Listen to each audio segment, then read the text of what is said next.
حضرت جابر رضی اللہ عنہ فرماتے ہیں کہ مجھے یہ اطلاع پہنچی کہ حضرت عبداللہ ابن انیس رضی اللہ عنہ حضور صلی اللہ علیہ وسلم سے براہ راست ایک حدیث بیان فرماتے ہیں، اور اس وقت حضرت عبداللہ ابن انیس رضی اللہ عنہ کا قیام ملک شام میں تھا اور میرا قیام مدینے میں۔ مجھے یہ فکر پیدا ہوئی کہ ایسا نہ ہو کہ اس حدیث کو براہ راست عبداللہ ابن انیس رضی اللہ عنہ سے سننے سے پہلے میری موت آ جائے یا ان کی موت آ جائے،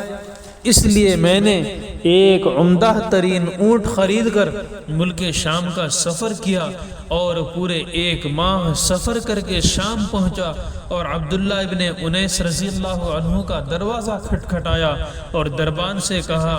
جا کر کہہ دو کہ جابر رضی اللہ عنہ دروازے پر کھڑا ہے۔ تو حضرت عبداللہ ابن انیس رضی اللہ عنہ فوراً باہر تشریف لائے اور معانقہ فرمایا۔ تو حضرت جابر رضی اللہ عنہ نے فرمایا کہ مجھے ایک حدیث کے بارے میں معلوم ہوا ہے کہ آپ اس کو براہ راست حضور صلی اللہ علیہ وسلم سے بیان کرتے ہیں، اسے میں آپ کی زبان سے سننے کے لیے سفر کر کے آیا ہوں۔ تو فوراً حضرت عبداللہ ابن انیس رضی اللہ عنہ نے وہ حدیث پڑھ کر سنائی، سمعت رسول اللہ صلی اللہ علیہ وسلم یقول یحشر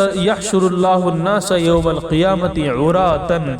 حضرت عبداللہ ابن انیس رضی اللہ عنہ فرماتے ہیں کہ میں نے رسول اللہ صلی اللہ علیہ وسلم سے فرماتے ہوئے سنا کہ اللہ تعالی قیامت کے دن تمام لوگوں کو ننگے ہاپن کی حالت میں میدان محشر میں اٹھائیں گے۔ چنانچہ حضرت جابر رضی اللہ عنہ جب اس حدیث کو سن لیا تو فوراً واپس ہو گئے، اب وہاں کوئی اور کام نہیں تھا۔ نیز حضرت جابر رضی اللہ عنہ فرماتے ہیں کہ مسئلہ قصاص سے متعلق ایک حدیث پاک براہ راست حضرت عقبہ ابن عامر سے سننے کے لیے میں نے مصر کا سفر کیا ہے، اور میں نے پورا 1 مہینے کا سفر کر کے مصر پہنچ کر ان سے ملاقات کی۔